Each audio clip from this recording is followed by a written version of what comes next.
Okay, children, now see this question number 11. A particle starting from rest travels a distance x in first 2 seconds and a distance y in the next 2 seconds. Then, okay, they are asking the relation between x and y. So here this is somewhat a conceptual question, children. Okay, so try to note this point. Okay, even in future you can get some questions basing on this. The ratio of distances covered in successful equal intervals of time. Always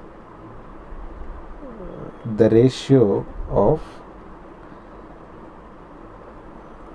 distances covered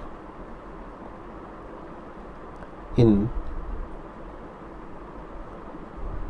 successive equal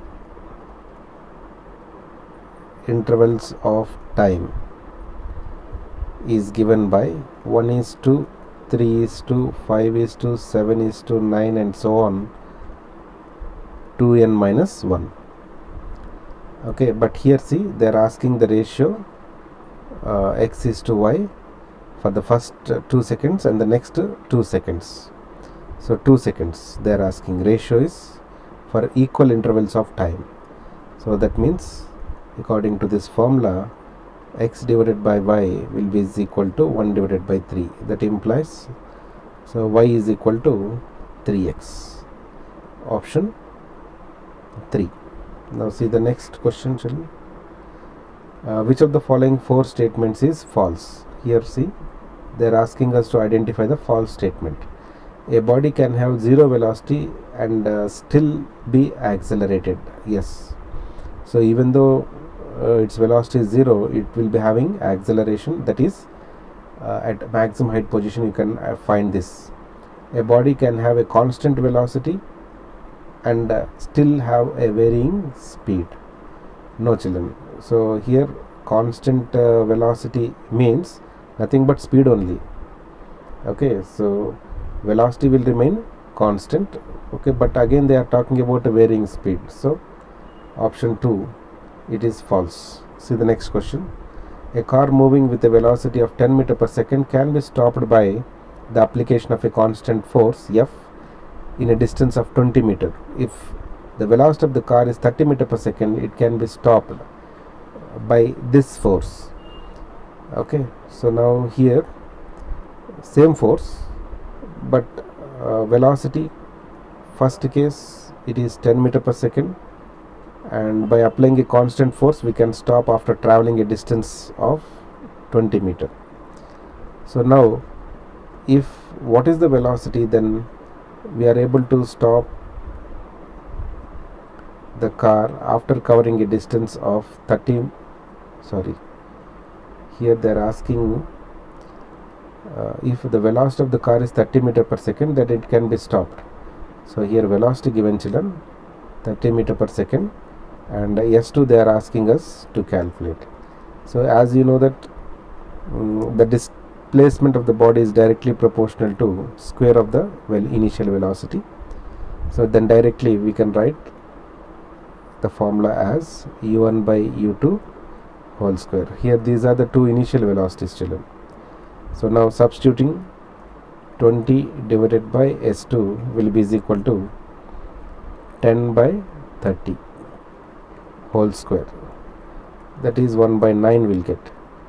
So now S2 is equal to 180 meters. So whenever the body is moving with a speed of 30 meter per second, by applying a constant force F, so we can stop a vehicle, okay, after covering a distance of about 180 meter. See the next question, children. So if a body starts from rest and it travels 120 centimeter, see here centimeter they given in 6th second, then what is the acceleration? But see the options. So they given the options in meter per second square, that is in SI system. So here first of all we should convert that distance 120 centimeter into meter. It is nothing but 1.2 meters. In the 6th second they are asking. Here we can use the formula for the displacement of the particle in nth second. What is that? U plus a by 2 into 2n minus 1 children. And that too, here they are talking like their body is starting from rest. So displacement of the particle in 6 second is equal to a by 2 into 2 into 6 minus 1. In the place of n we are substituting 6. And here the displacement in the 6th second, okay, they given it is 120 centimeter, nothing but 1.2 is equal to a by 2 into, so 12 minus 1, okay, that is 1.2 into 2 divided by 11 will be the acceleration. So if you simplify, you will get this one as 0.218 meter per second square. So option 3. See the next question. A particle starts from rest, accelerates at 2 meter per second square for 10 seconds. Okay, so for 10 seconds it accelerates with this acceleration of 2 meter per second square for 10 seconds and then goes for a constant speed for 30 seconds. Okay, and for the next 30 seconds it goes with a constant speed. So that is acceleration is 0 in this section, and after 30 seconds again it is going to decelerate at 4 meter per second square, and then finally it is going to stop, and initially it is starting from rest here.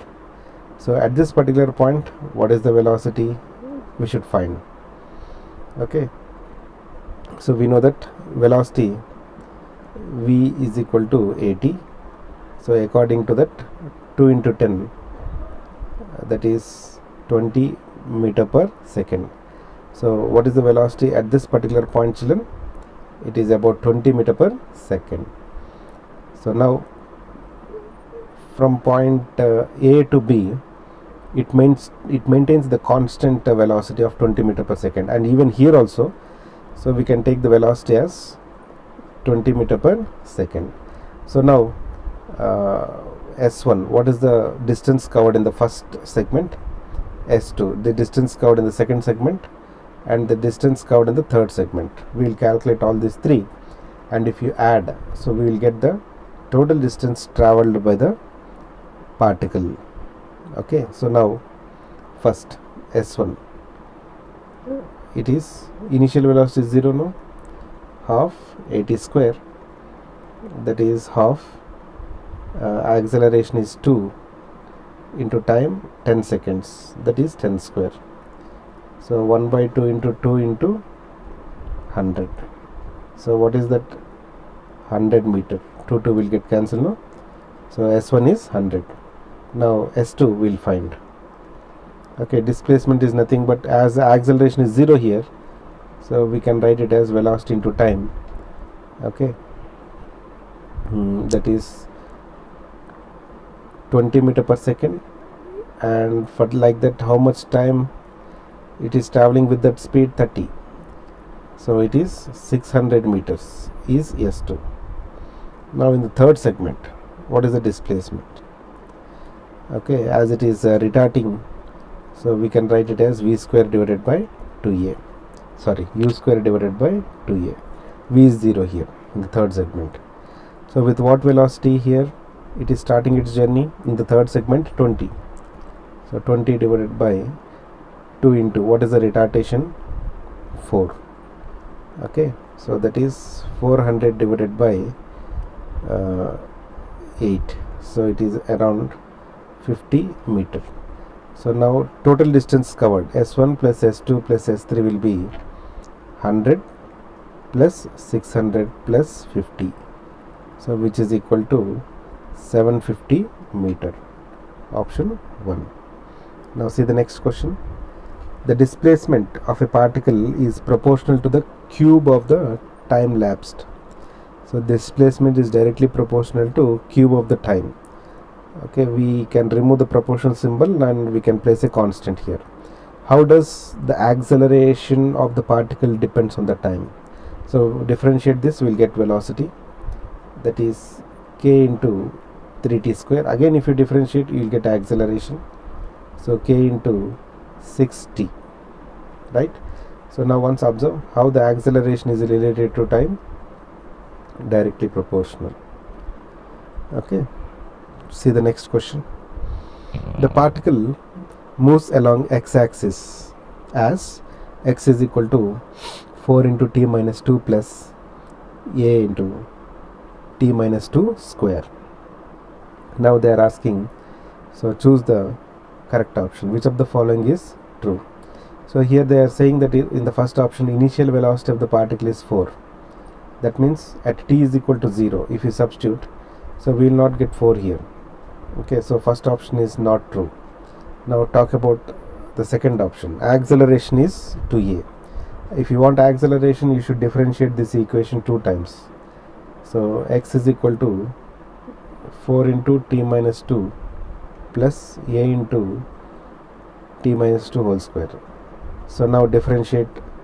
Okay, what will get? 4 plus 2a into t minus 2. Again, if you differentiate, so we will get simply 2a. So that means option 2, it is correct. So go to the next question, children. A body is started from rest with acceleration 2 meter per second square till it attains the maximum velocity. Then after attaining the maximum velocity, it is retards to rest with 3 meter per second square. Then the total time taken is 10 seconds. Then maximum speed attained is. So here we can draw the graph, okay, so that easily you can understand. It is velocity time graph. Okay, it is starting from rest, that means from the origin, and it is until it reaches to the maximum. So let us imagine this one is the maximum velocity. So it is accelerated. So once after reaching to the maximum, then again it is retarding, and the total time taken is 10 seconds here, and this is the maximum height reached, maximum velocity, and that is t. Okay, so if total time taken is 10 seconds, then the maximum speed, so what is that v value that they are asking, children? So if you want to find out v, so we should know t. Okay, so according to the formula, velocity is equal to displacement by time, and acceleration is equal to velocity by time. So try to understand, children, this is a velocity time graph now. So whenever you draw the velocity time graph, and if you find out the slope of this velocity time graph, that will be given the acceleration. So now slope, let us find out. This is alpha and this is beta. So tan alpha, that is here slope of this velocity time graph will give you acceleration now. So tan alpha value they given 2 meter per second square, and similarly retardation tan beta they given as 3 meter per second square. Okay, so now here we can write it as tan alpha is equal to v by t, which is equal to 2. Okay, so from this v is equal to what? 2t, and here tan beta we want to write. Tan beta means opposite by adjacent. What is this adjacent side, children? So up to here it is t, total is 10, so here it is, from the total if you subtract the 10, we'll get the time taken from this point t to the 10 seconds. So tan beta, what we can write? V divided by 10 minus t is equal to 3. So that is v is equal to 30 minus 3t. So here what is v value? 2t, no? Substitute here. So 2t is equal to 30 minus 3t. So totally 5t will be is equal to 30. So time is t seconds. So when t is equal to 6, so what is the velocity? Just substitute 2 into 6, 12. So its velocity, maximum velocity is 12 meter per second. See the next question. The greatest acceleration or deceleration. Acceleration and deceleration, both they are saying, talking. The greatest acceleration or deceleration that a train may have is A. The minimum time in which the train may reach from one station to other separated by a distance D is. So even for this question also, if you draw the graph, then easily you can understand. Okay, so here both are same, acceleration and retardation both are same, so that is slopes are same indirectly. So this line is indicating the acceleration and this line is indicating the retardation, and this is t and this is the maximum velocity value. So here the slopes are same, so alpha is the angle made, and the total time taken up to here it is t and here it is 2t, let us imagine. So now from that graph, tan alpha will be is equal to A. So tan alpha, what it will give? Velocity by time now is equal to A. So from this we can write V is equal to AT, right? And now here they are asking the distance D, the minimum time in which the train may reach from one station to another separated by a distance D. Okay, that means they are asking time. So here distance is equal to velocity into time, displacement is equal to, and that is given as D. So D is equal to V into T. In the place of V we will substitute AT, so AT into T. So D is equal to AT square. So from this T is equal to root of D by A. So but here what is the total time taken, children? Observe 2t no. Okay, the minimum time, that is 2t, that is 2 into square root of D by A. So which option we can choose? Option 4. See the next question.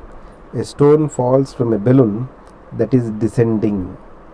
Okay, it is not ascending, it is descending, that is it is coming down at a uniform rate of 12 meter per second. The displacement of the stone from the point of release after 10 seconds, it is descending. So that is velocity is given as 12 meter per second, and the displacement of the stone that they are asking, and after the time 10 seconds. So now here we can use the formula S is equal to ut plus half gt square. So S is equal to 12 into 10 plus half into 9.8 into 10 square. So S is equal to 120 plus 9.8 into 50 we can write. So S is equal to 610 meter if you simplify. So this is option 3. Okay children, now see question number 21. A body A is projected upwards with a velocity 98 meter per second.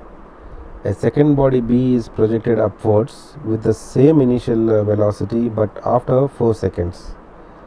Both the bodies will meet after.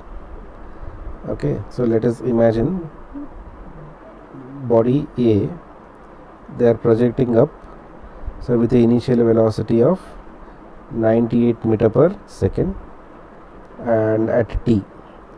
So after 4 seconds, that is after t minus 4, another body B is projected vertically up with the same initial velocity of 98 meter per second.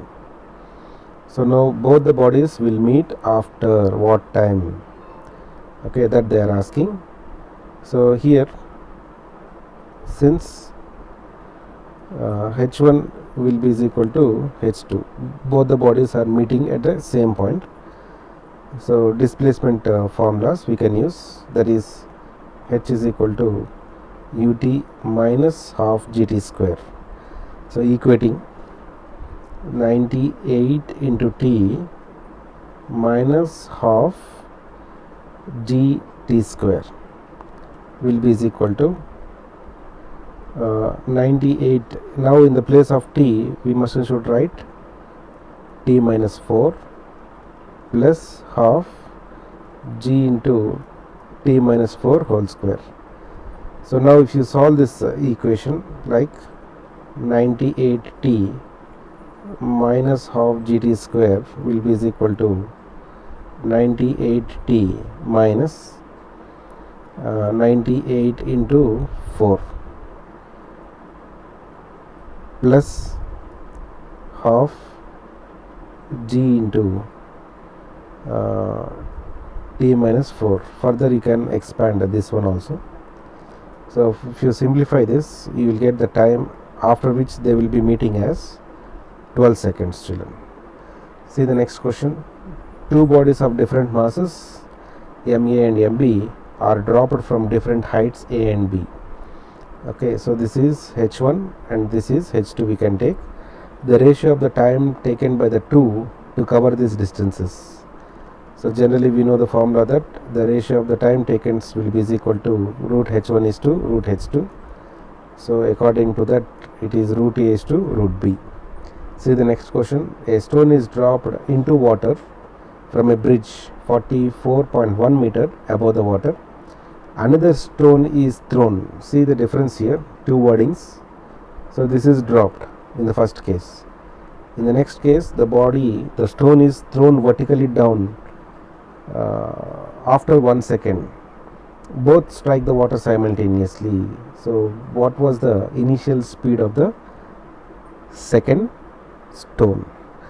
So now first we will talk about the first stone. So h is equal to ut plus half gt square. So initial velocity is 0. Why? Means they are just simply dropping, they are not throwing. So 44.1 is equal to 0 plus half gt square. So now t is equal to 44.1 into 2 divided by g value, we can write it as 9.8. So how much time it will take to touch the water here? 3 seconds. But here see the second line. Another stone is thrown vertically down 1 second later. So now what is the total time of journey for the second stone? So for second stone, it is having, so 3 minus 1, that is 2 seconds. So in this 2 seconds, okay, it is touching. So now what is the initial velocity with which we are throwing? That is the thing they are asking. So with what velocity we are throwing? Again use the same formula. So 44.1 is equal to, so u into time 2 seconds plus half into 9.8 into 2 square. Okay, so now here 1 2 will get cancelled. So that is 2u plus 19.6, 44.1 value. So 2u is equal to 44.1 minus 19.6. So u value will get it as 12.25 meter per second. Now see the next question, children. A stone dropped from the top of a tower touches the ground in 4 seconds. The height of the tower is about, very simple formula, half gt square, that is half into 10 into 4 square, that is 5 into 16, which is nothing but 80 meters. Okay, let's see the next question. A frictionless wire AB is fixed on a sphere of radius capital R. A very small spherical ball slips on this wire. The time taken, okay, by this ball to slip from A to B. So now with what acceleration it is coming down? It is g cos theta. Okay, now distance traveled AB, we can write it as half g cos theta into t square. Similarly, from the triangle here, so we can write it as cos theta will be is equal to AB by 2r. From this AB we will get it as 2r cos theta. So this is equation 1 and this is equation 2. Both are giving AB value. If we equate, so 2r cos theta is equal to half g cos theta into t square. So cos theta will get cancelled on both the sides. So 4r divided by g is equal to t square. That implies t is equal to 2 into root r by g. So third option. So see the next question. A body is slipping from an inclined plane of height h and length l.